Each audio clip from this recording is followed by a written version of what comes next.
All stories are dramatized recreations. Named locations are fictionalized. Any resemblance to real persons is coincidental.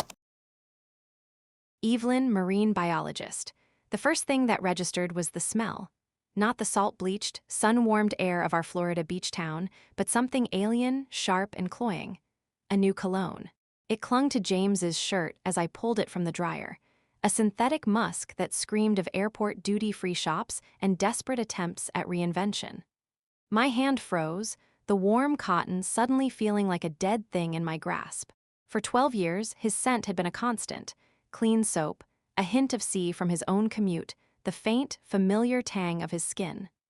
This was a declaration of war on our history, a chemical boundary drawn in the sand of our shared life. I dropped the shirt as if it had bitten me.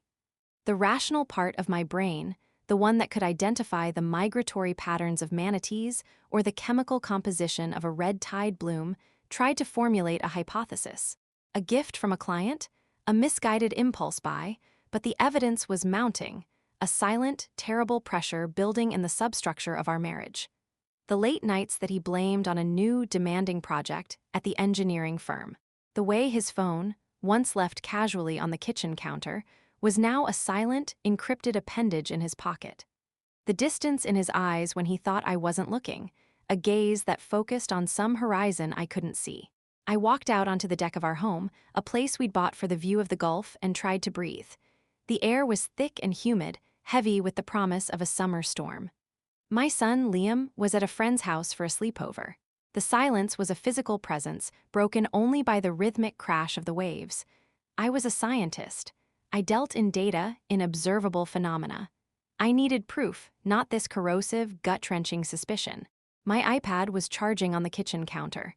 I picked it up, my thumbprint unlocking it effortlessly. I wasn't snooping. I was just checking the weather. But as the screen flared to life, a series of notifications cascaded down the top, messages synced from James's Apple Watch. And there it was, the hypothesis proven, the theory confirmed, the world ended. The preview of the first message was a gut punch, stealing the air from my lungs. I miss the way you taste. The words, stark and black on the white screen, seemed to pulse with a malevolent life of their own. I couldn't move. I was a statue of salt and regret, poised on the edge of my own destruction. My finger, trembling, touched the notification. The Messages app opened, a chronological ledger of my husband's betrayal. It was her. Sarah, the new structural engineer on his team. The one with the laugh that was a little too loud, the one who'd touched his arm at the company Christmas party, the one I dismissed because James would never. But he had. I scrolled, a morbid archaeologist unearthing the ruins of my life. The messages were a map of the affair, detailed and devastating. This new cologne is dangerous. I can't concentrate when I smell it on you later. Him, then my plan is working. Is she suspicious? Him, no, she's buried in her tide charts, thinks I'm working late. Poor Evelyn, so oblivious. The word was a shard of glass in my heart. I, who could read the subtle shifts in ocean currents, who could predict the behavior of complex marine ecosystems, had missed the cataclysm happening in my own home. The messages grew more intimate, more brazen. They planned meetups. They used a pet name for me, the Nereid, a sea nymph. He'd once called me that affectionately years ago. Now it was a cruel joke between them. They mocked our life. Our quaint little house by the sea. My cute job with the dolphins and shit. Then the hammer blow from 3 days ago. I've booked the room, the same one. This time, don't rush off. I want the whole night. What will you tell the Nereid? Business in Tampa. She'll believe it, she always does. Tampa, he had been in Tampa. He'd come home with that goddamn cologne on his skin. I had kissed his cheek, and my lips had touched the evidence of his deceit. A sound escaped me, a raw, guttural thing that was half sob, half roar. It was the sound of 12 years of trust, of shared dreams of a family being shredded. I saw Liam's face in my mind, his trusting, bright-eyed smile, and a wave of nausea so violent hit me that I doubled over, gripping the edge of the counter until my knuckles turned white. The rational scientist was gone. In her place was a raw nerve, a creature of pure, unadulterated pain. I stumbled back onto the deck, the iPad clutched in my hand like a weapon. The storm that had been brewing on the horizon was now inside me, a hurricane of betrayal and rage. The world outside, the pelicans soaring in formation, the emerald green of the water, the white sand, looked the same, but it was all a lie. A beautiful, painted backdrop for a horror show. I looked at the messages again. The same one, "I miss the way you taste." My vision tunneled. The world dissolved into a pinpoint of light focused on that sentence. This wasn't just an affair. It was a desecration.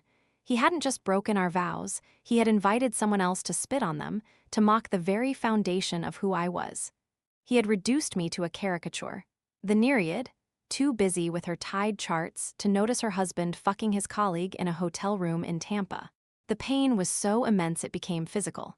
It was a weight on my chest, a fire in my veins, a scream trapped in my throat with nowhere to go. I was drowning in it, in the silent, airless void of his betrayal. I looked out at the vast, uncaring ocean, an entity I had dedicated my life to understanding, and for the first time, I felt a kinship with its most destructive power. I wanted to rage. I wanted to obliterate. I wanted to disappear. And in that moment, standing on the precipice of my old life, a plan began to form. Not a plan of confrontation, not yet, that would come, but a plan of escape, a plan of survival. The data was in, the experiment was over. The conclusion was final. He thought I was oblivious. He thought I was buried in my charts. He had no idea what kind of storm he had just unleashed. The silence after the storm was not peaceful. It was predatory. It crouched in the corners of our home, thick and heavy, waiting for me to make a sound, to give away the tectonic shift that had occurred inside me. James came home 2 hours later, his key turning in the lock with the same familiar click that had once been a sound of comfort. Now, it was the trigger for a cold, clinical calm to settle over me. The hurricane of pain had condensed into a shard of ice in my core. He walked in, humming a tune I didn't recognize, and that small, mundane detail was another confirmation. His world was unchanged. His universe still orbited his desires, his secrets, his new cologne. "Hey, you," he said, dropping his keys in the ceramic bowl by the door, a bowl Liam had made in art class. The normalcy of it was a grotesque parody. "Where's Liam?" "Sleepover at Ben's," I said, my voice surprisingly steady. I was standing by the large aquarium that dominated our living room, watching a clownfish dart between the anemones. A symbiotic relationship, one I had once thought we had. "Great, that means I have you all to myself." He came up behind me, his hands moving to my hips. I felt my entire body stiffen, every muscle screaming in revolt. The smell of him, that new alien musk, enveloped me, a toxic cloud. He felt my rigidity and his hands dropped. "Everything okay, Ev? You seem tense." I turned to face him. I didn't look at his eyes, afraid he would see the cataclysm reflected in mine. Instead, I looked at his chin, at the faint scar there from a long-ago sailing mishap. A scar I knew the story of. A story he had probably told her. "I need to go away for a while," I said, the words leaving my mouth like stones dropped into a still pond. He blinked. "Go away? What do you mean, a work trip? I didn't think you had anything coming up." His tone was laced with genuine confusion and a flicker of annoyance. My world was supposed to be predictable, an orderly satellite to his. "It's a last-minute thing," I lied, the fabrication forming on my tongue with an ease that terrified me. "The Institute is collaborating on a rapid assessment survey of a sudden phytoplankton bloom off the coast of Iceland. They need my expertise on toxin-producing species. It's a huge opportunity." I layered my voice with a feigned excitement, a scientist's zeal. It was the only language he would understand, the only excuse that would justify my absence from the carefully constructed orbit of his life. "Iceland?" He barked a laugh, a short, incredulous sound. "That's random. When, for how long?" "They leave the day after tomorrow, 10 days. I turned back to the aquarium, my heart hammering against my ribs like a trapped bird. "I've already cleared it with Dr. Evans. It's all arranged." The lie was a complex organism, and I nurtured it with meticulous detail. I'd spent the hours after his betrayal not weeping, not smashing our wedding photos, but constructing this alibi. A few emails to myself, drafted and saved, about a fictitious grant opportunity. A fabricated call to my understanding boss. I was building a cage of plausible deniability around my escape. 10 days, Jesus, Evelyn. What about Liam? School's still in session. He'll be with you, I said, finally meeting his gaze. I let him see a fraction of the turmoil, but framed it as professional stress. It's just 10 days, James, you're his father. You can manage. I injected a challenge into my tone, knowing his ego would latch onto it. He wouldn't want to be seen as incapable. He ran a hand through his hair, the picture of a put-upon husband. Well, I guess if it's such a big opportunity, it's just really sudden. Iceland, couldn't they study algae somewhere less frozen? The bloom is in the North Atlantic, James, not the Caribbean, I said, my voice flat. The irony was a bitter pill. He was cheating in hotel rooms in Tampa, and he was questioning the legitimacy of my work in Iceland. He sighed, a performative sound of resignation. Okay, fine, if it's what you need to do. He stepped closer again, trying to reclaim the narrative, to re-establish the physical intimacy that was his right. I'll miss you, you know. The words were so hollow, so utterly false, that the ice in my core threatened to crack. I saw the messages behind my eyes. I miss the way you taste. He would not miss me, he would have her. I sidestepped his attempt at an embrace, moving towards the kitchen. I'm going to start packing. It's a lot of specialized gear. The next 36 hours were a study in surrealism. I moved through my life like a ghost, performing the rituals of a wife and mother while inside, I was already gone. I packed for Iceland with a frenetic, unfocused energy. I threw thermal underwear into a suitcase next to a bikini. I packed hiking boots and a notebook filled with blank pages. I wasn't packing for a research trip. I was packing for an exorcism. I held Liam tight before I left, breathing in the little boy's scent of him, a mix of grass, sunscreen, and innocence. I love you to the moon and back, my little man, I whispered into his hair, my voice thick with an emotion I dared not name. Love you too, Mom. Bring me back a volcano rock. He chirped, entirely unaware that the bedrock of his world was fracturing. I will, I promised, my heart breaking. James drove me to the airport. He tried to make conversation, about work, about the weather, about nothing. I answered in monosyllables, watching the flat, familiar landscape of Florida blur past. He pulled up to the departure's curb. Well, have a good trip. Call when you can. He leaned in for a kiss. I turned my head at the last second and his lips brushed my cheek. The kiss felt like a brand of betrayal. Goodbye, James, I said, and the finality in those two words was a secret only I understood. The flight was a liminal space, a tube of metal hurtling through the sky, carrying me from one reality to another. I didn't sleep. I stared out the window as the lush green of the American South gave way to the vast, gray expanse of the ocean, and then, finally, to the jagged, volcanic coast of Iceland. It was a landscape born of fire and ice, of violent creation. It felt appropriate. I landed at Keflavik in a shroud of drizzle and low-hanging clouds. The air was sharp and clean, scented of sulfur and the sea. It was the antithesis of Florida's humid embrace.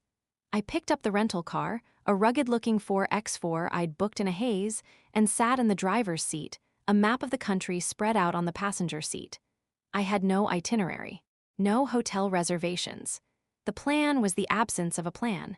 I started driving.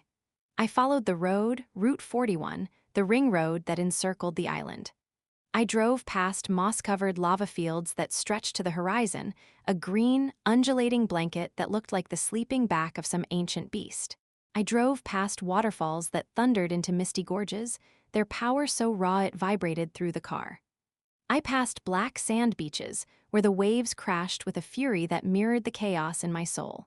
For 2 days, I was just a pair of eyes, a vessel for pain, moving through a landscape that was too vast, too powerful, to care about my human heartbreak.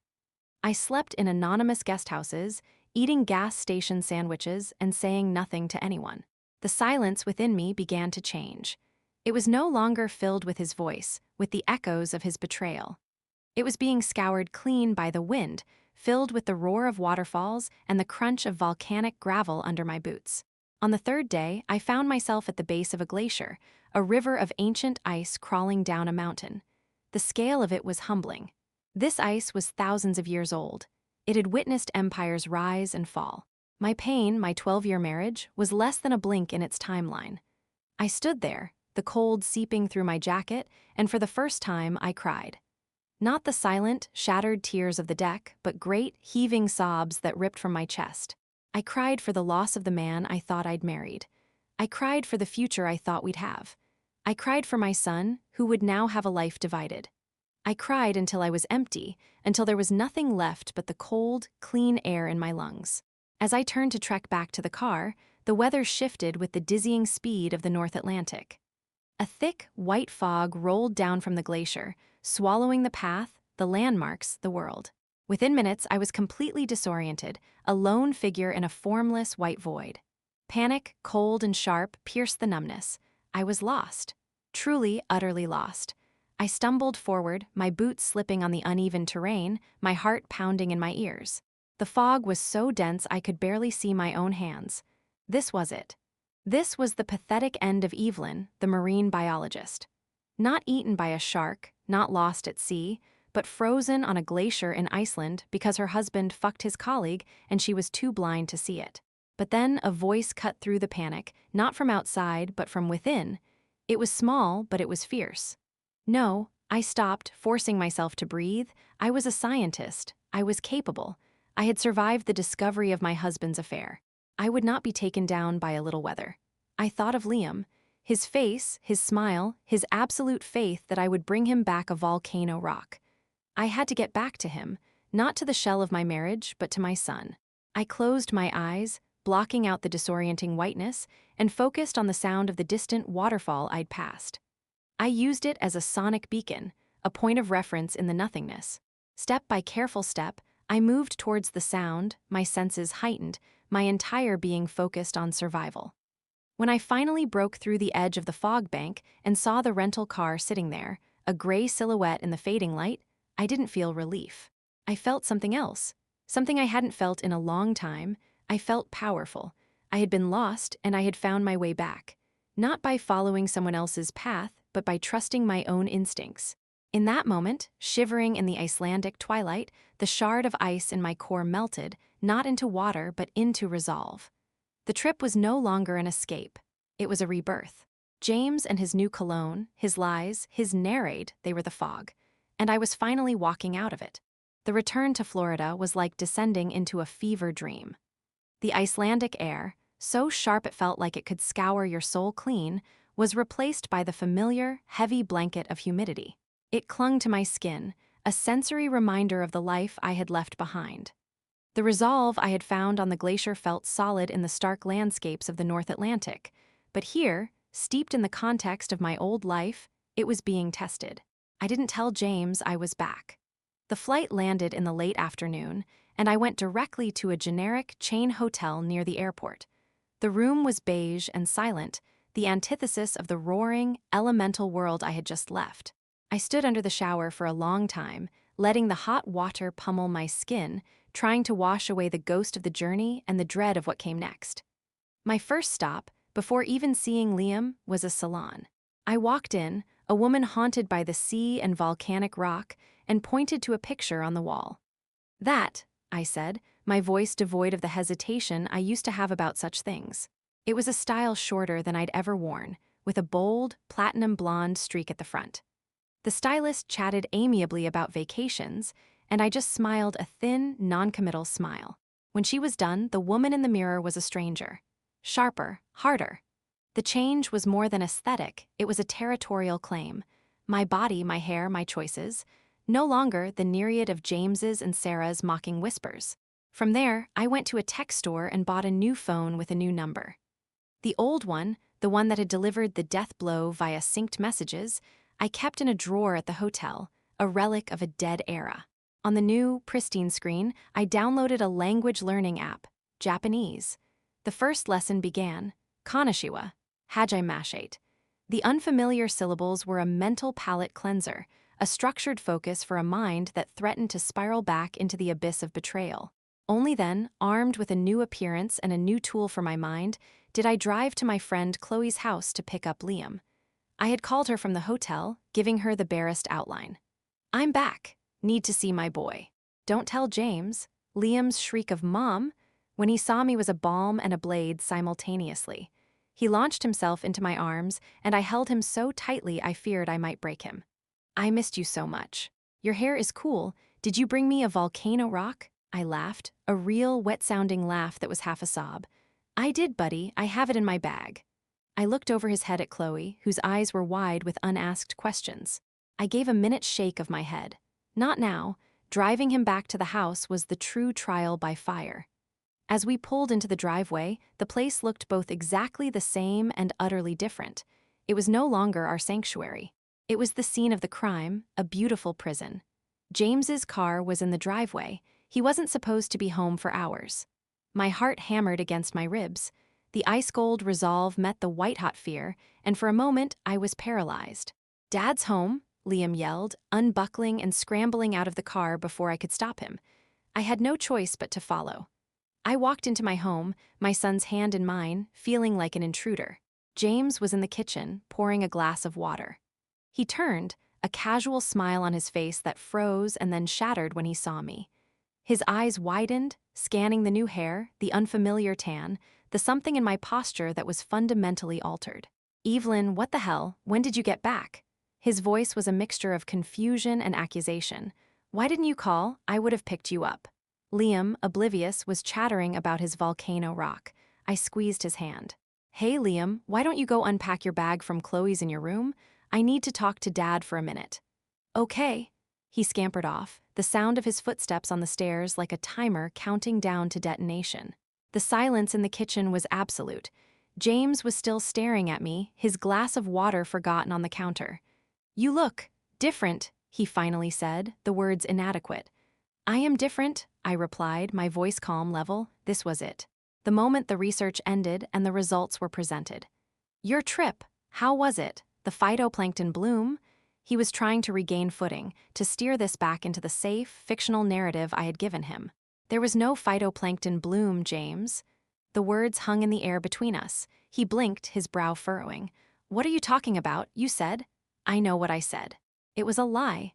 I took a step forward, my arms crossed over my chest, a physical barrier against him.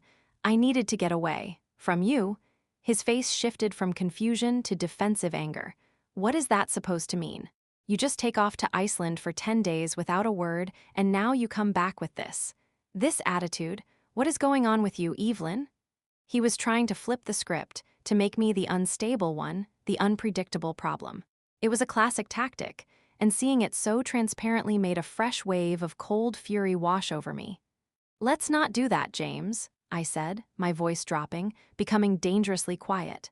"Let's not pretend you don't know exactly what's going on. Let's not pretend you haven't been lying to me for months. I have no idea what you're—" "Sarah." I let the name hang there, a single, poison-tipped dart. I watched it hit its mark. The color drained from his face. His jaw went slack for a second before tightening. He looked caught. It was the most authentic expression I'd seen on his face in a year. "Wah.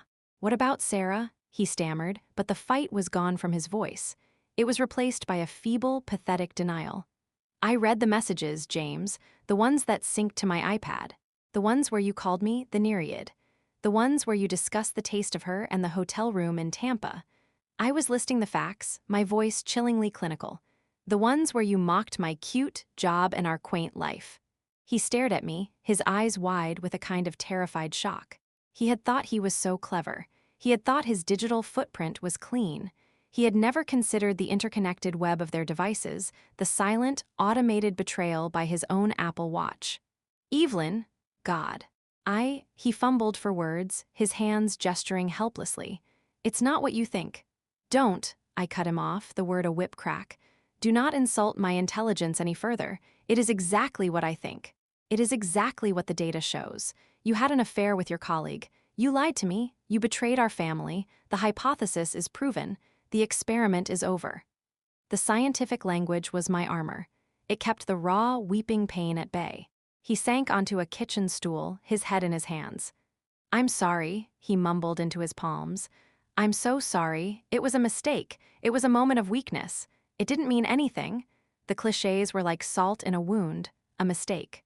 Didn't mean anything, yet he had risked everything for it.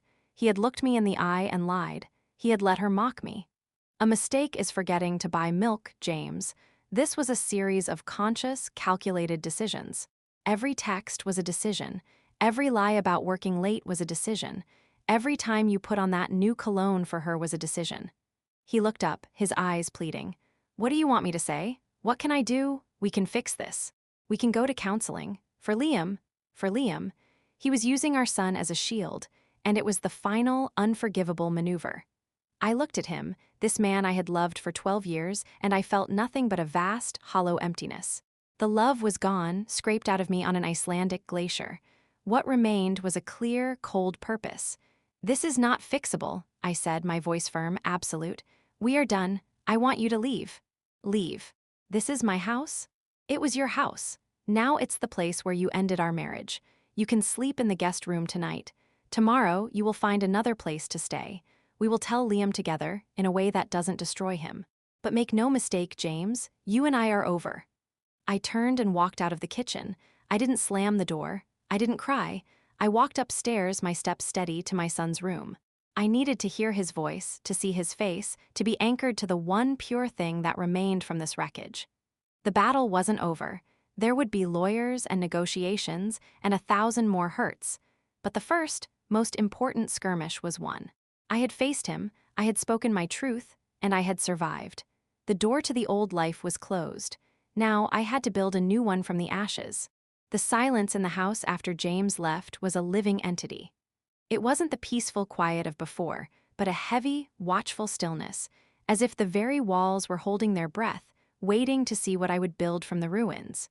He moved out the next day, his movements stiff and sullen, a suitcase filled with his things and the lingering, bitter scent of his shame.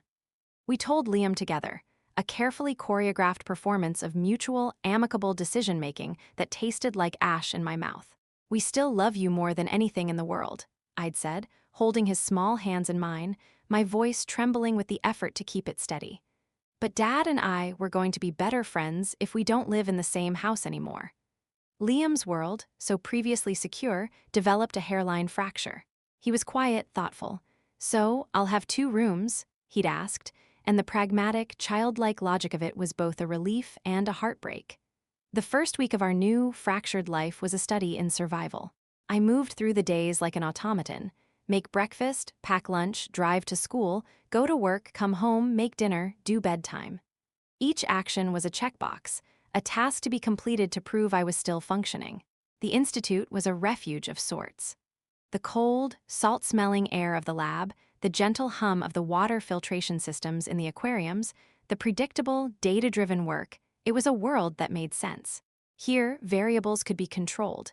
Here, cause and effect were clear, not like the chaotic, painful mess of my personal life, but home was the battlefield. Every room was a museum of my own naivete.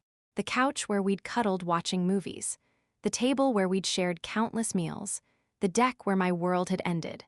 The ghost of James was everywhere, but it was the ghost of the man I thought he was, a phantom that was somehow more painful than the reality of his betrayal. One evening, after putting Liam to bed, the silence became unbearable. It pressed in on me, a physical weight of loneliness and grief.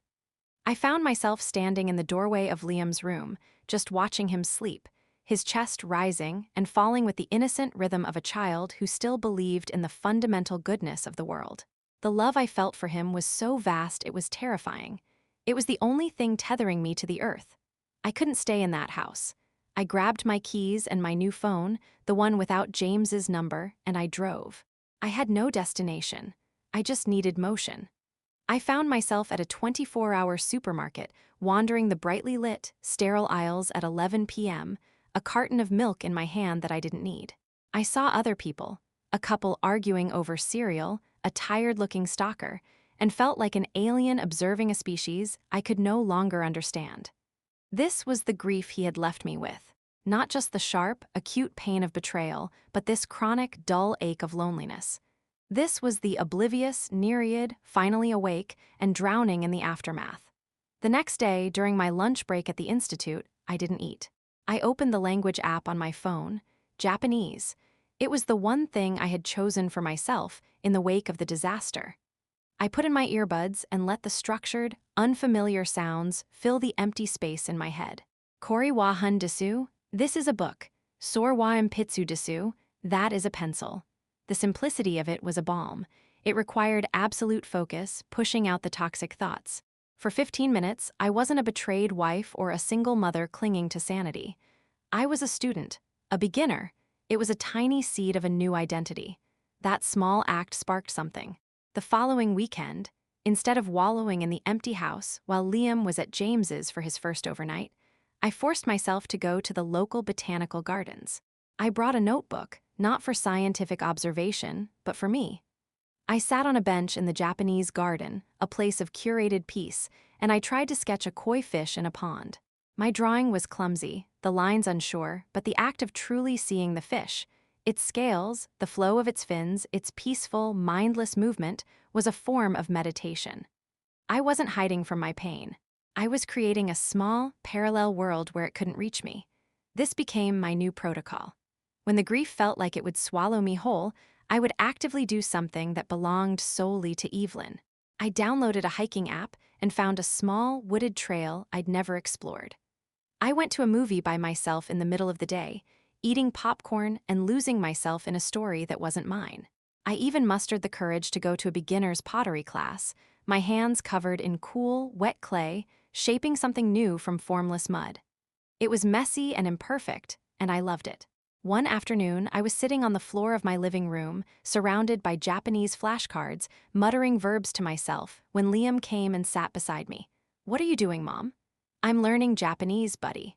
"Why?" "Because," I looked at his curious face, so open and trusting. "Because it's interesting, and because it's good for your brain to learn new things.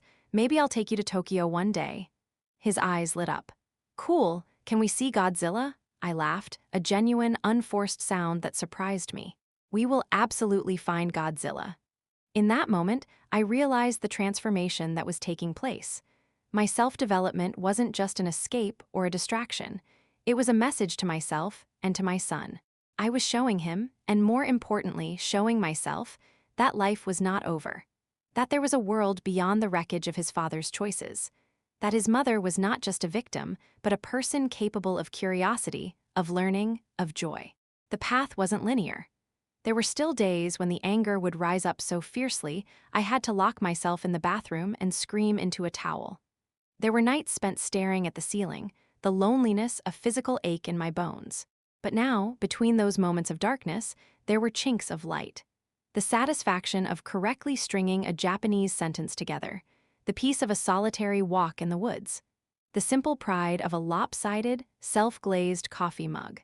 I was no longer just dismantling the old life. I was laying the foundation for a new one, brick by solitary brick. And the most crucial material in that foundation was the rediscovery of my own company, the quiet understanding that I could be enough for myself and for my son. The world had not ended. It had, in fact, become infinitely larger. The invitation to the group hiking trip arrived via a community newsletter from the local nature conservancy. It was for a moderate to strenuous, half-day trek through a state park about an hour's drive inland, a place of rolling hills, freshwater springs, and old-growth forests so different from my flat, coastal world. My first instinct was to delete it. The thought of making polite conversation with strangers, of pretending to be a normal, well-adjusted person, felt exhausting. I was still fragile, a collection of broken pieces held together by routine and sheer force of will. But the new Evelyn, the one who learned Japanese and made lopsided pottery, shoved the old, grieving Evelyn aside. "This is exactly what you need," the new voice insisted. "Not a solitary walk, but a shared purpose. A challenge. Something to remind you that your body is strong, even when your heart feels weak." So I signed up. I dropped Liam off at James's new apartment, a sterile, modern box that felt as temporary as his excuses, and drove inland as the sun rose. With every mile, the landscape changed, the salt marshes giving way to pine flatwoods and then to the sandy hills of the park. My hands were clenched on the steering wheel. This was a bigger step than Iceland. In Iceland, I was anonymous. Here, I would be seen. I found the group gathering at the trailhead, a cheerful, mixed-age crowd of about 15 people, lacing up hiking boots and adjusting poles. I felt a surge of social anxiety, the urge to get back in my car and flee. But before I could, a man's voice, calm and authoritative, cut through the chatter. "All right, folks, welcome. My name's Mark, I'll be your guide today." I looked up. He was standing on a small log, easily visible to the group. He was probably in his early 40s, with the kind of sun-weathered skin that spoke of a life spent outdoors. He wore a well-used khaki hat and a friendly, confident smile. His eyes, a warm shade of hazel, scanned the group, and for a fleeting second they met mine. There was no judgment in them, only a simple, acknowledging warmth before he moved on. "Today's trail is about 5 miles round trip," he continued, his voice projecting easily. "We've got some elevation gain, a few rocky sections, and we'll be rewarded with a beautiful view of the spring-fed creek at the turnaround point. Remember, hydrate often, watch your step, and the most important rule, have fun." We set off. The forest closed around us, a cathedral of longleaf pines and live oaks draped in Spanish moss. The air was cool and smelled of damp earth and pine resin. I hung near the back of the group, content to be a silent observer. Mark, however, was an attentive guide. He would point out a gopher-tortoise burrow, identify the call of a red-shouldered hawk, and explain the ecology of the fire-dependent ecosystem. His knowledge was deep but not showy, offered with a genuine passion that was contagious. About a mile in, the trail crossed a particularly rocky, uneven section. The person in front of me slipped, sending a small cascade of pebbles down the path. I instinctively reached out to steady myself against a tree, but my foot slid on a loose stone. My ankle twisted sideways with a sharp, sickening jolt of pain. I cried out, stumbling and grabbing my leg. Instantly, Mark was there. He had been further up the trail but seemed to materialize at my side. "Whoa, easy there, you okay? Let me see." His voice was low and calm, devoid of panic. Embarrassment flooded me, hot and swift. "I'm fine, really. Just clumsy." I tried to put weight on it and winced, a hiss of pain escaping my lips. "Doesn't sound fine," he said, his tone gentle but firm. He crouched down. "May I?" I nodded, mortified. He carefully probed the ankle with capable, sure fingers. "Doesn't feel like a break, probably a nasty sprain, but we need to get you off it." He looked up at me, his hazel eyes filled with practical concern.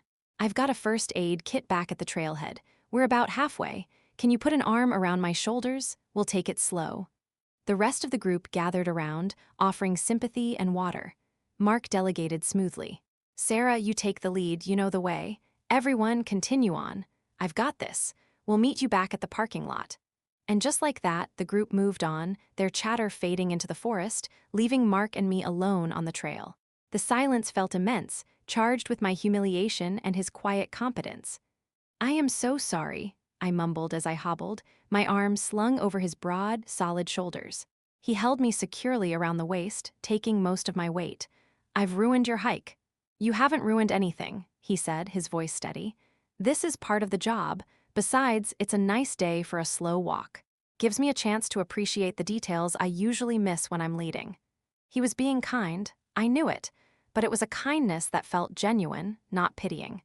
We moved slowly, pain radiating up my leg with every step. To distract myself and him, I started talking.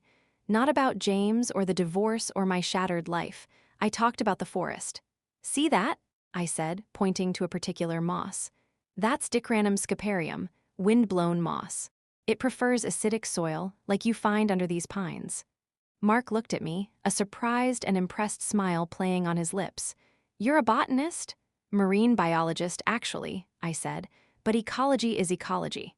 The principles are the same: water, light, nutrients." His smile widened. "A woman of science, I'm impressed. Most people just call it green stuff." We fell into a rhythm, a slow, limping dance through the dappled light. We talked about the park's history, the challenges of conservation, the migration patterns of birds. It was easy, effortless conversation. For the first time in months, I was talking to a man who wasn't my ex-husband or a lawyer, and I wasn't bracing for a lie or a legal maneuver. I was just talking. When we finally reached the trailhead, he helped me onto a picnic table bench and retrieved a professional-grade first aid kit from his truck. He expertly wrapped my ankle in a firm, supportive bandage, his hands careful and efficient. "There," he said, sitting back on his heels. "That should stabilize it. You'll need to ice it and keep it elevated. Do you have someone who can drive you home?" The question was innocuous, but it felt like a probe into the emptiness of my life. "I drove myself." "Right," he thought for a moment. "Look, my truck's an automatic." I can drive your car, follow you to your place to make sure you get in okay, and then my buddy lives nearby. He can give me a lift back here to get my truck. It's no trouble. The offer was incredibly generous, and from a stranger, it should have felt alarming. But the entire interaction had been so devoid of subtext, so purely practical and kind, that my usual defenses were down. I couldn't ask you to do that, I protested weakly. You didn't ask. I offered. He gave me that easy smile again. Come on, it's the guide's code. We can't have our hikers stranded. The drive home was quiet. I gave him directions, my ankle throbbing in time with my heartbeat. He didn't try to fill the silence with small talk, for which I was profoundly grateful. When we pulled into my driveway, the site of the house, my house felt different. It was no longer just a monument to my failure, but a place where a small act of kindness was about to occur. He helped me to the door, his grip strong and sure. I fumbled for my keys and let us in. The living room was tidy, Liam's toys in a basket, my Japanese flashcards on the coffee table. Can I get you some water? Or coffee? I asked, feeling the need to be a hostess to repay him in some small way. Coffee would be great if it's no trouble, he said, his eyes scanning the room with a polite, unobtrusive curiosity. He didn't ask about the photos, now absent from the walls. He didn't comment on the palpable silence of a single-parent home. As I hopped to the kitchen to start the coffee maker, I realized I was holding my breath. This man, Mark, had entered the epicenter of my broken world, and he hadn't flinched. He hadn't tried to fix anything. He had just helped. He had seen me vulnerable and in pain, and his response had been pure, uncomplicated competence and kindness. When I handed him the mug, our fingers brushed. It was the first time I had voluntarily touched a man who wasn't James in over a decade. The contact was electric, a jolt that was neither welcome nor unwelcome, just startling. It was a reminder that my body was still capable of feeling something other than grief. He finished his coffee quickly. I should let you get that ice on your ankle. He pulled a card from his wallet. It was simple, just his name, Mark, and a phone number. I lead trips most weekends. If you're ever feeling up to trying again, let me know. I promise less rocky trails. He left then with a final, warm smile and a wave. I stood at the door, leaning against the frame, watching his friend's car pull away. The house was silent again, but the silence felt different. It wasn't empty. It was filled with the lingering echo of a simple, human connection. The pain in my ankle was a dull, persistent ache, but for the first time in a long time, it wasn't the only thing I could feel. A tiny, fragile seed of something else had been planted. Not hope, not yet, but the quiet, terrifying possibility of it. The card sat on my kitchen counter for a week. A simple, unassuming rectangle of cardstock that held the terrifying weight of possibility. Mark, a name, a number, a man who had seen me at my most clumsy and vulnerable and had responded with nothing but kindness. Every time I passed it, my heart did a little stutter step. The rational part of my brain, the scientist, listed the variables, the risks. You are newly separated. Your life is chaos. Your trust is a shattered vessel. This is a terrible time to introduce a new unknown. But the new Evelyn, the one who was slowly, painstakingly being built from the fragments of the old, whispered a different equation. He was kind. He was safe. He didn't ask for anything. He simply helped. The throbbing in my ankle, now a faint, purple-yellow bruise, was a constant physical reminder of him. It was during one of my Japanese study sessions, muttering "Koko wa doko desu ka?" Where is this place? To an empty room, that I realized I was using the language as a shield, a wall of syllables to keep the world out. But walls work both ways. They protect you, but they also imprison you. I picked up my new phone, my palms slick with a nervous sweat I hadn't felt since I was a teenager. My finger hovered over the screen. What would I even say? Hey, it's the clumsy hiker from last weekend. Thanks again. It sounded so trite, so inadequate. Liam barreled into the kitchen, saving me from my paralysis. Mom, can we make pizza? The kind with the funny faces? I looked down at his hopeful face, at the simple, uncomplicated joy he found in the world. He wasn't afraid of new things. He embraced them. He was my courage. Sure, buddy. Funny face pizza it is. While he was gleefully shredding cheese and arranging olive eyes on pepperoni faces, I picked up the phone again. I didn't let myself think. I just typed a message, short and direct, before I could lose my nerve. Hi, Mark. This is Evelyn from the hiking trail last weekend. The one with the sprained ankle. Just wanted to say thank you again for your help. The ankle is much better. Evelyn, I hit send and immediately dropped the phone on the counter as if it had burned me. I busied myself with Liam's pizza masterpiece, my entire being focused on the minute details of mozzarella mustaches and basil hair. The phone buzzed, a single, sharp vibration that echoed through the quiet kitchen. I nearly jumped out of my skin. Liam, oblivious, was singing a song about a pizza monster. I forced myself to finish placing the pizza in the oven, to wash my hands, to take a slow, deliberate breath before I picked up the phone. Evelyn, glad to hear the ankle is on the mend. You're a brave one, hiking on it already. Smiling face with smiling eyes, a smile tugged at my lips. He remembered my name. And he'd used an emoji. It was so normal, so human. Not quite hiking yet, I typed back. Just navigating the kitchen with a 7-year-old chef. Ah, the most dangerous terrain of all, he replied instantly. I have a nephew that age. I know the battle scars. And just like that, we were talking. It was easy. It was text on a screen, safe and controlled. Over the next week, our messages became a bright thread woven through the fabric of my days. We didn't talk about anything heavy, no exes, no divorces, no heartbreak. We talked about our favorite trails. He told funny stories about misguided tourists he'd guided.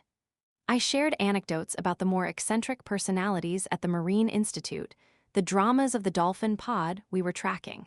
We discovered a shared love for terrible sci-fi movies and a deep respect for a well-made cup of coffee. It was in one of these exchanges that I mentioned, offhandedly, my frustration with the coffee at work. It tastes like boiled dirt, I'd written.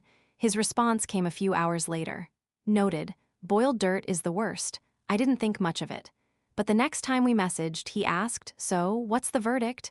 How do you take your coffee? For scientific purposes, of course, I laughed. Black, 1 sugar. The simple way. A woman after my own heart, he replied. I tucked my phone away, a warm, unfamiliar glow spreading through my chest. It was such a small thing, a trivial detail. But he'd asked. He'd remembered.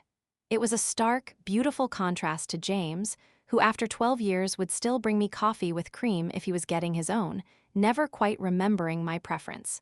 After a week of this digital dance, he asked the question I'd both dreaded and anticipated. I'm leading a really easy, flat trail this Saturday at Blue Spring State Park. It's more of a stroll, great for birding. No rocks to conquer, I promise. Would you and your little chef like to join? My breath caught. This was the leap from the safe, theoretical world of text messages into the messy, unpredictable reality of a date. Was it a date? He'd included Liam. That felt significant, safer, more profound. I discussed it with Liam in the way you do with a child, framing it as an adventure. Remember the nice man who helped me when I hurt my foot. He's going to show us a park with lots of birds and maybe manatees. Want to go? Liam, ever enthusiastic about any expedition, agreed immediately. So, that Saturday, we found ourselves walking the wide, boardwalk-lined trails of Blue Spring, the air thick with the humid, green smell of the swamp. Mark was exactly as I remembered him, calm, knowledgeable, his presence a steady anchor. But seeing him with Liam was what truly undid me. He didn't talk down to him. He crouched to his level, pointing out a turtle sunning itself on a log. See his shell? Those patterns are like his fingerprint. No two are alike. Liam, usually shy with new adults, was captivated.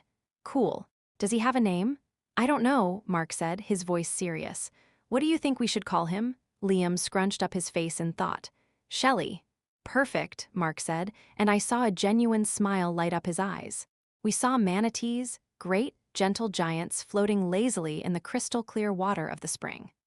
Mark explained how they migrated here in the winter for the warm water, and I found myself adding facts about their marine biology, a seamless, easy exchange of knowledge. It felt like a dance, a partnership of minds. He listened to my contributions with real interest, his gaze on me thoughtful and appreciative.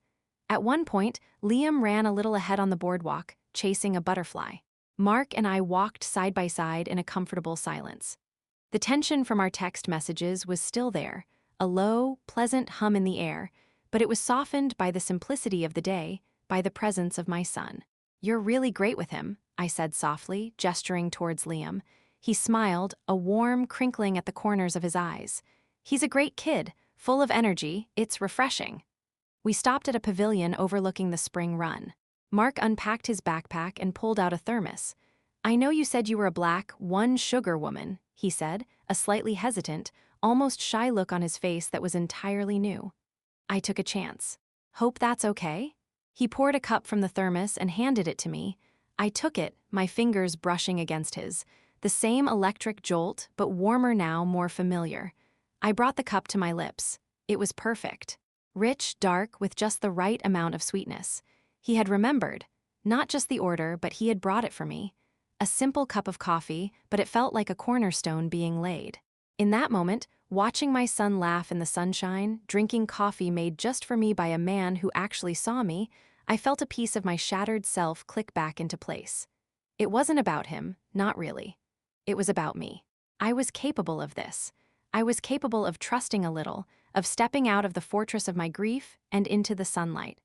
I was capable of being someone other than James's betrayed wife. The path ahead was still unknown, fraught with the legal mess of divorce and the emotional landmines of co-parenting.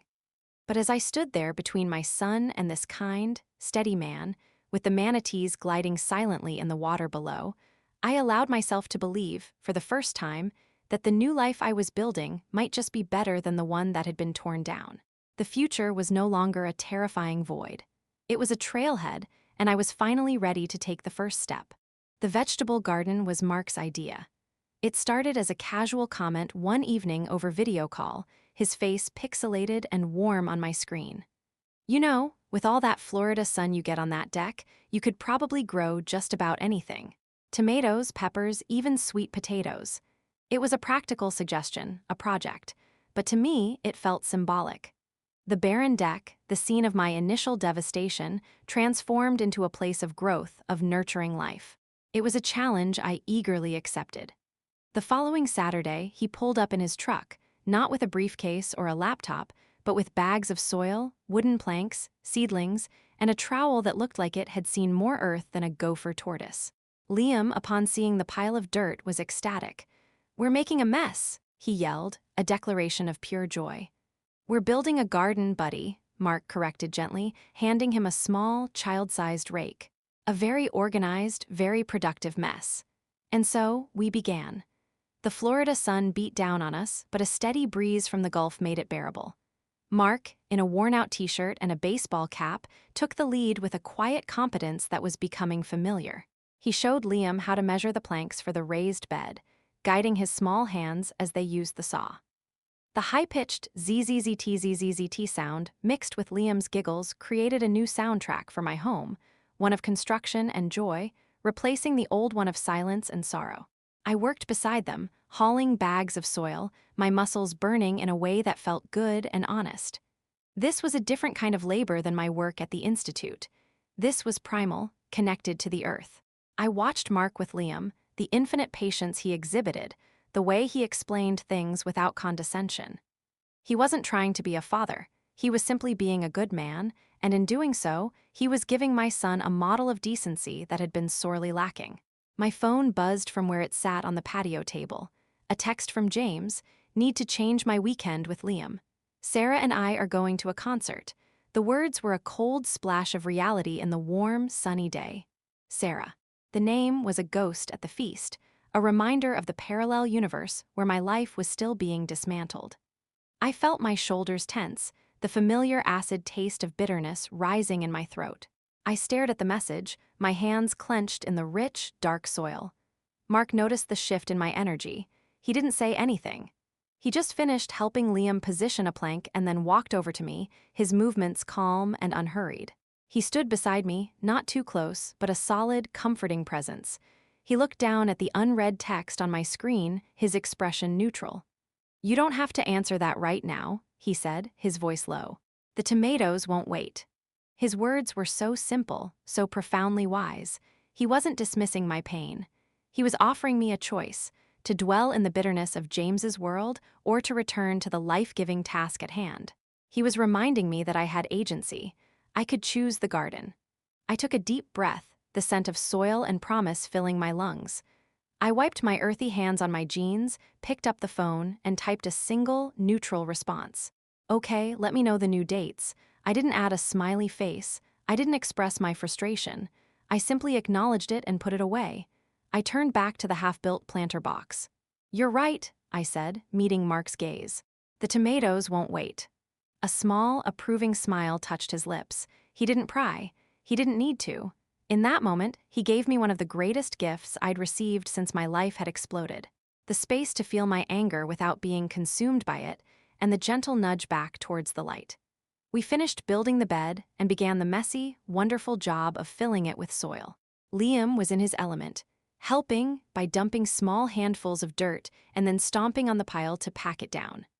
We were all covered in a fine layer of earth, laughing as a bag of potting mix tipped over and created a small mountain on the deck.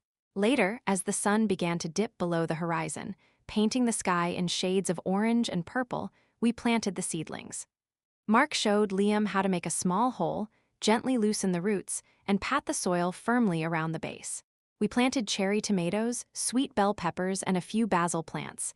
Now, the most important part, Mark said, his tone grave. We have to name them. Liam's eyes went wide. Name the plants? Of course. How else will they know we care about them? This big, strong tomato here, he looks like a titan. And this little pepper, she's definitely a sparkle. I watched, my heart so full it felt like it might burst, as my son solemnly named every plant in the garden. The simple, domestic normality of it was a balm I hadn't known I needed. This wasn't a grand, romantic gesture. It was better. It was a shared project, a collaborative effort to create something beautiful and sustaining from a patch of barren wood. When the last seedling was planted and watered, we stood back, a dirty, tired, happy trio, and admired our work. The raised bed was a neat wooden rectangle filled with dark soil and the brave, green spears of our new plants. It was a testament to a day well spent, to patience, and to the belief that from small, cared-for things, great joy can grow. Mark packed up his tools. Liam, exhausted from his day as a master gardener, was already half asleep on my lap. As Mark walked to his truck, he paused and looked back at the garden, then at me. "It's a good start, Evelyn," he said softly. I looked from the garden to my sleeping son to the kind man standing in my driveway. The ghost of James's text message felt a million miles away. "It is," I agreed, my voice thick with an emotion I was finally ready to name as happiness. "It's a really good start." He didn't try to kiss me goodbye. He just waved, a simple, easy gesture, and drove off. I sat there in the gathering dusk, holding my son, surrounded by the scent of turned earth and the quiet promise of new growth. The deck was no longer the place where my world had ended. It was the place where we were building our future, one seedling, one patient moment, one shared project at a time. The foundation, I realized, wasn't just made of wood and soil. It was made of trust, slowly earned, and a peace that was beginning to feel like home. The first major holiday after the separation loomed on the calendar like a storm cloud: Thanksgiving. The very word felt like a mockery. What was I supposed to be thankful for? A shattered marriage? A divided family? The ghost of a life that used to be, where the scent of roasting turkey would mingle with James's laughter, and the comfortable chaos of a home filled with love, not loss. James had Liam for the actual day. The agreement, drafted by lawyers and signed in triplicate, felt like a surgical incision, neatly splitting our son's childhood into mom's time and dad's time. I would get Liam the weekend after. The thought of spending Thanksgiving Day itself alone, in the echoing silence of the house, was unbearable. I imagined the silence would be a physical weight, pressing down on me, reminding me of my failure, my new status as a fragment of a whole.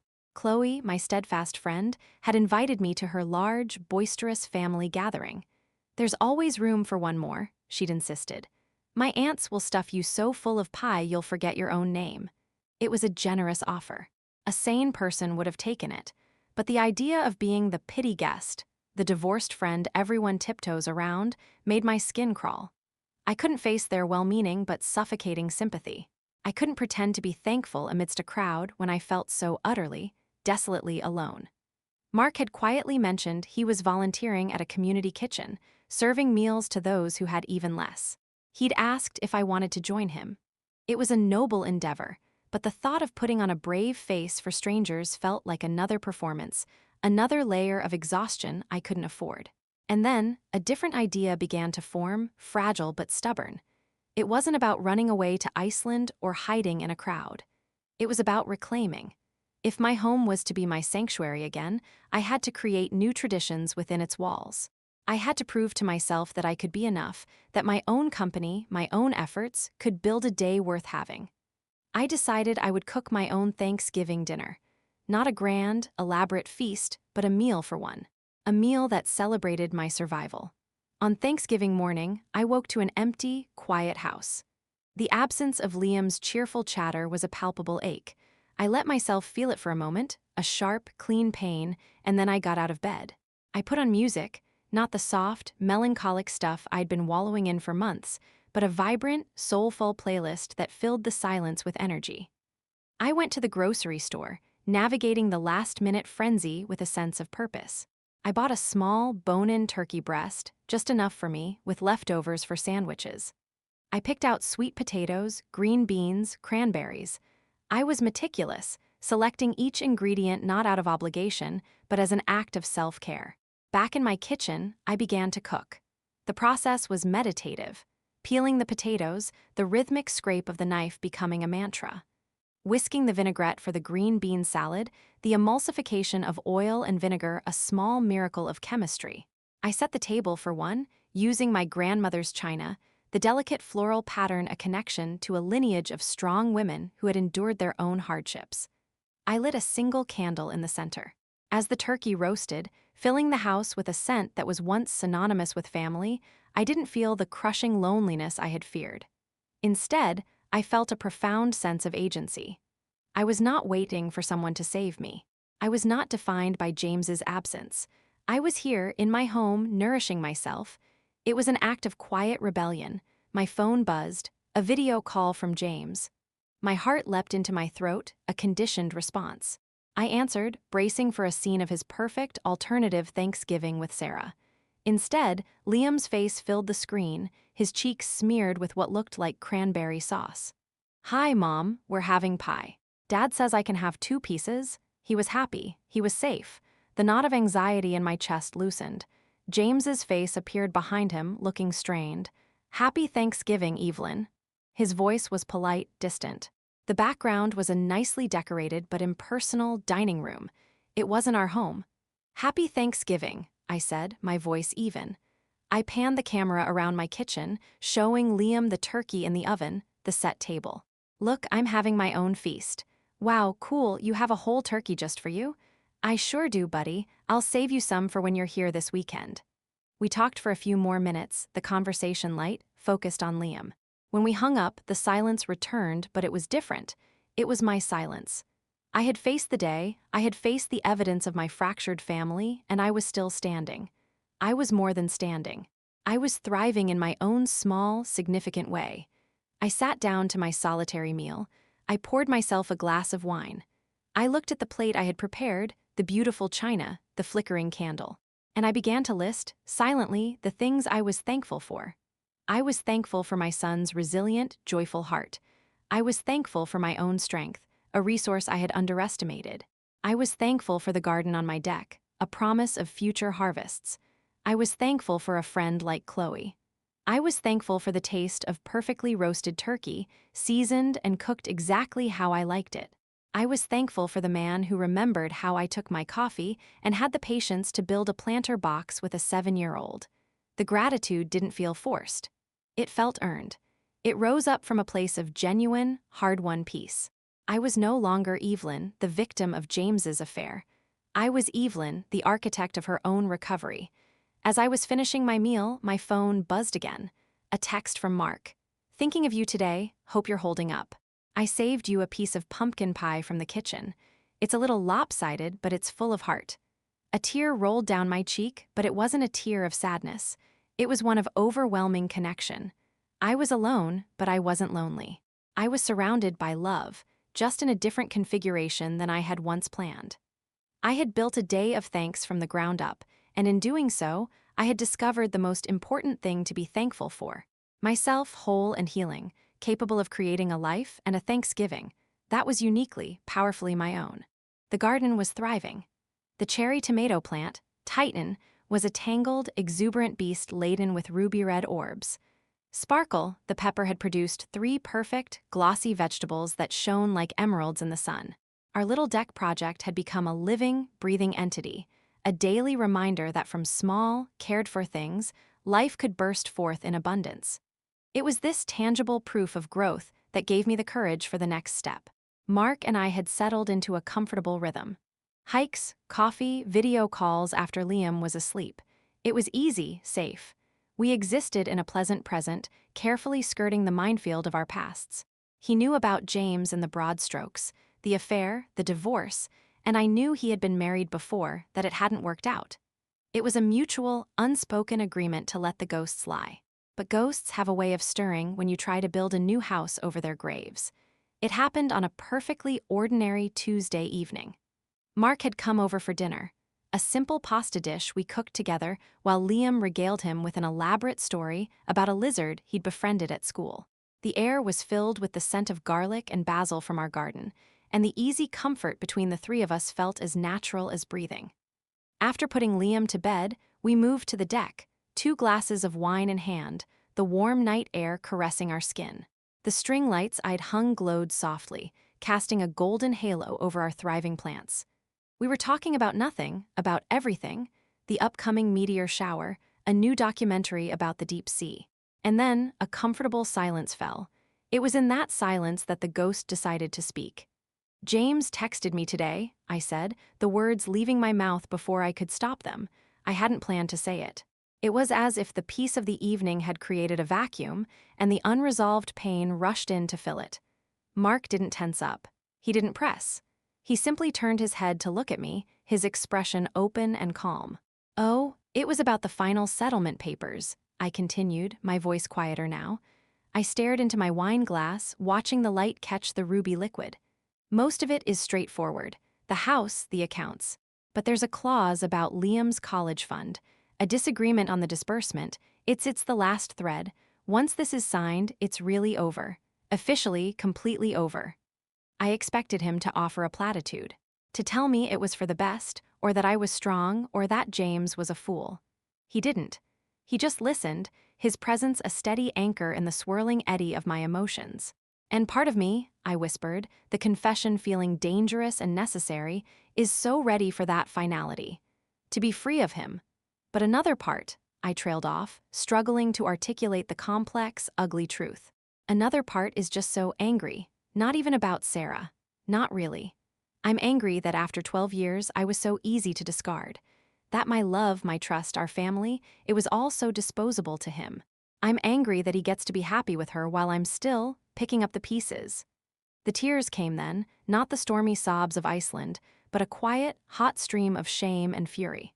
I was angry at myself for still feeling this way, for not being completely healed, for letting him have this power over me even now.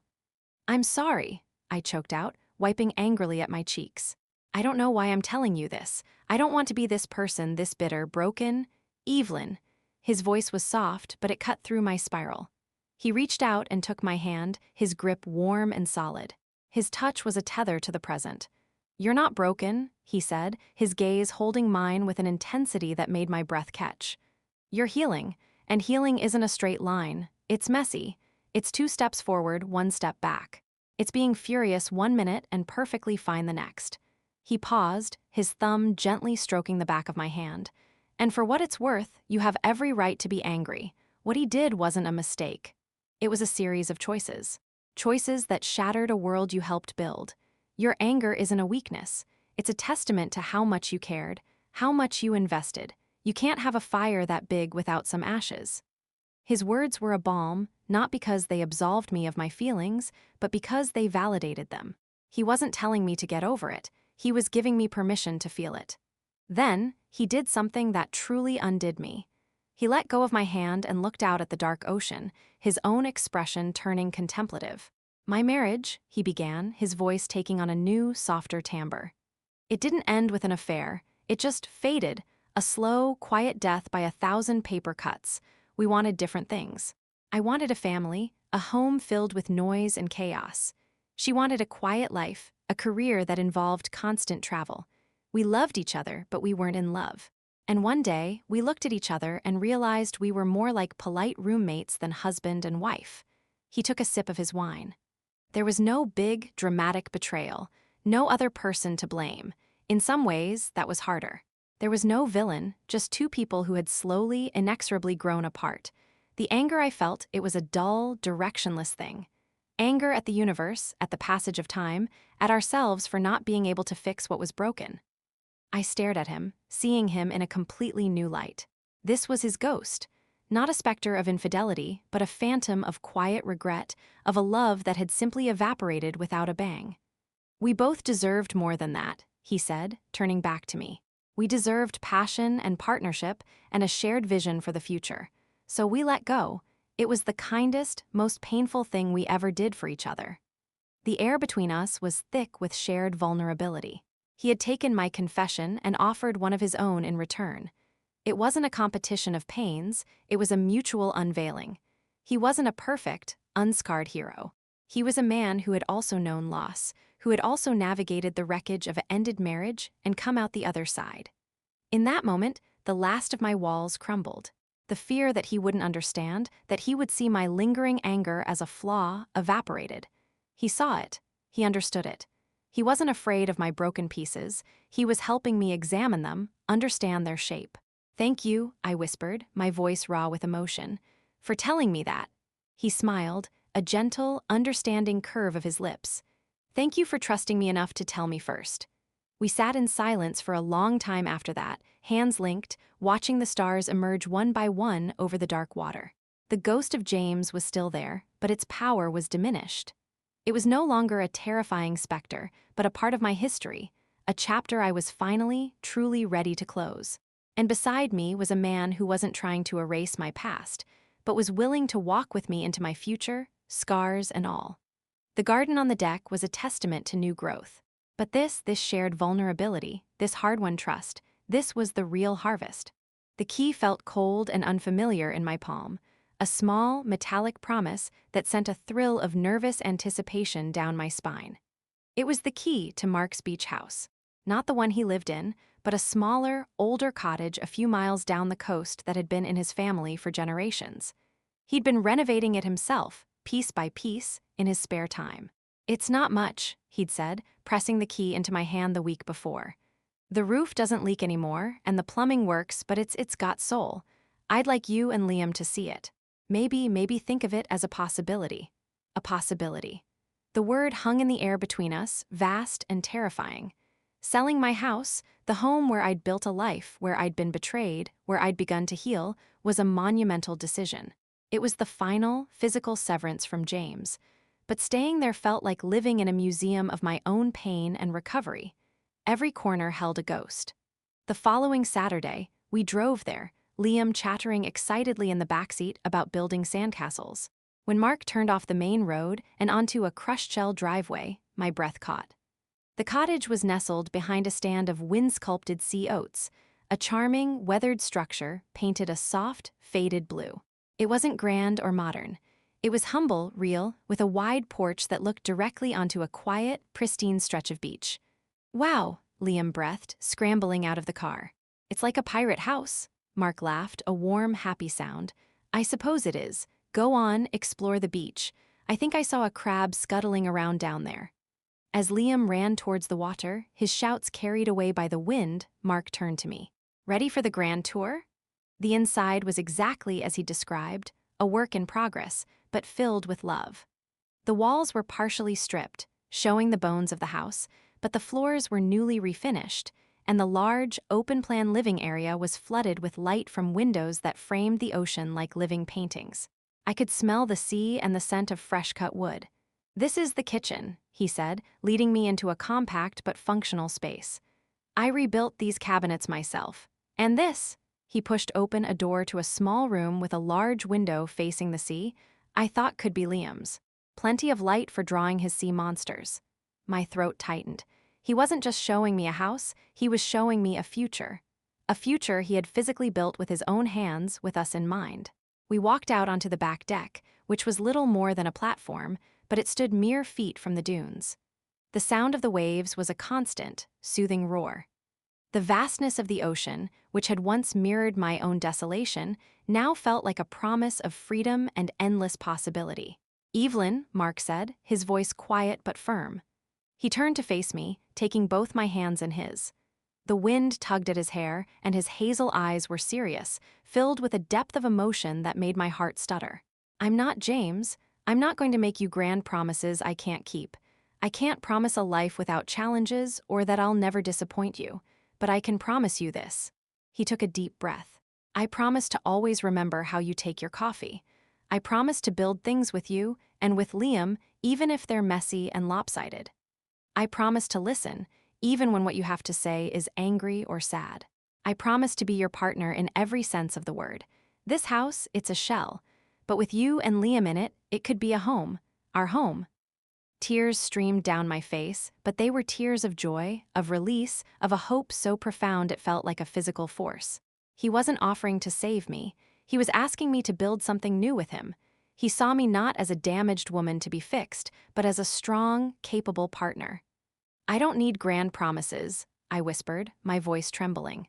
"I just need this. The real things, the coffee, the garden, the patience." I looked from his earnest face to the wild, beautiful beach, to my son who was now dancing at the water's edge. This was the life I had fought for. This was the peace I had earned. "Yes," I said, the word feeling like the most important one I had ever spoken. "Yes, Mark, let's build a home." He didn't kiss me then. Instead, he pulled me into a tight, enveloping hug, his arms strong and sure around me. I buried my face in his shoulder, breathing in his scent, sun, sea, and honest sweat. We stood there for a long time, wrapped in each other and the sound of the waves, the past finally, completely receding behind us. Later, as the sun began to set, painting the sky in fiery hues, we all worked together. Liam helped Mark carry a small, pre-built picnic table onto the deck, his little face screwed up in concentration. I unpacked a simple dinner I'd brought, setting it on the new table. We ate there, on the deck of our future home, with the sand between our toes, listening to the waves and Liam's endless stories. It wasn't a perfect, magazine-ready moment. The table was wobbly, the sand got in the food, and Liam spilled his juice. But it was real. It was messy. It was us. And as I watched the man I loved laugh with the son who was my heart in the place that would become our sanctuary, I knew with every fiber of my being that I had not just survived the storm. I had been forged by it. The upgrade was complete. I was no longer the woman James had left behind. I was the woman who had built a new life from the wreckage, and it was more beautiful, more resilient, and more truly mine than anything that had come before. The scent of salt and sawdust had become the perfume of our new life. The faded blue beach house was no longer a possibility. It was a vibrant, noisy, beautiful reality. The final move had been a catharsis. We didn't just pack boxes, we packed memories, carefully selecting which ones to bring into our new light-filled space. The ghost of James had no place here. The only echoes in these rooms were of our laughter, of Liam's footsteps running from his room to the deck, of Mark's quiet humming as he fixed a stubborn cabinet hinge. It was a Saturday, 6 months after we'd moved in. The morning was spent, as many were, working on the house together. Mark was teaching Liam how to sand a piece of driftwood they'd found, turning it into a shelf for his room. I was in the kitchen, experimenting with a recipe for zucchini bread, the main ingredient generously provided by our now legendary deck garden, which had been successfully transplanted and was thriving in the salty coastal air. The doorbell rang, an incongruous sound against the backdrop of crashing waves. We rarely had visitors out here. Liam, ever the eager greeter, ran to the door before I could even wipe my hands. I heard his cheerful, "Hi, Dad." The world didn't stop. My heart didn't plummet, it was a fact. James was here to pick up Liam for his weekend. I walked to the door calm, my hands tucked into the pockets of my flour-dusted apron. James stood on our porch, his eyes doing a rapid, involuntary assessment of the house behind me, of the life he was seeing through the open door. He looked the same, yet completely different. Or perhaps it was I who saw him through a new, unclouded lens. The sharp, alien cologne was gone, he just looked like a man who was no longer the center of my universe. "Evelyn," he said, his voice polite, almost hesitant. "The place looks great." Thank you, I said, my voice even. It's home. Liam, sweetie, your bag is by the door. Liam grabbed his backpack, gave me a quick hug, and then, to my surprise, ran to Mark, who had come to stand in the doorway of the living room, sanding block still in hand. Bye, Mark, don't finish the shelf without me. I wouldn't dream of it, buddy, Mark said, ruffling his hair. We'll put the first coat of varnish on when you get back. The exchange was natural, effortless, a seamless part of our family routine.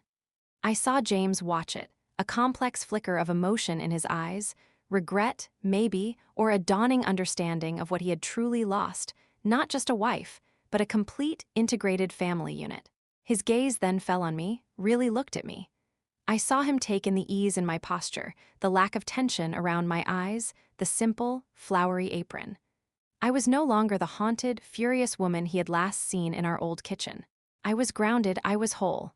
You look happy, Evelyn, he said, and the words sounded like a confession. I didn't gloat, I didn't need to, the truth was its own reward. I am, I said simply, it was just a fact. He nodded, a slow, almost painful gesture. There was so much unsaid in that nod, a library of apologies and regrets that were now irrelevant. The finality of it all settled between us, not as a battle, but as a quiet, accepted truth. Ready, champ? He said to Liam, his voice a little too bright. Yep, bye, Mom, bye, Mark.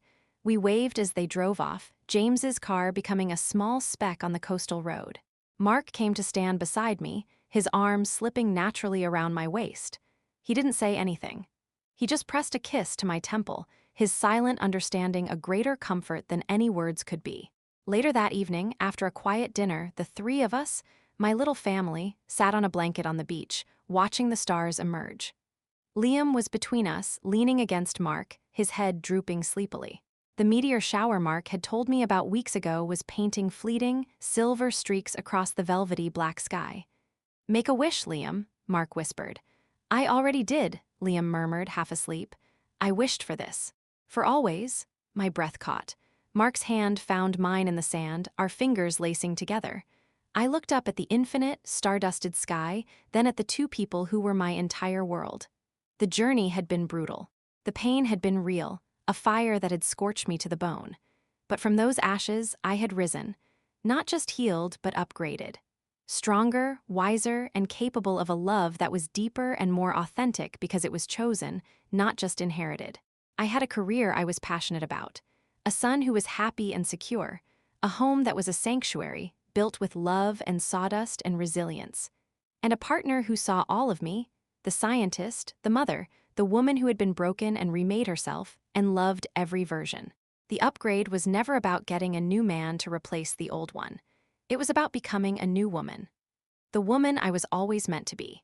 As I sat there on the sand, the ocean singing its eternal lullaby and my family warm beside me, I knew with absolute certainty that the story wasn't about the man who left. It was about the life I built after, and it was only just beginning.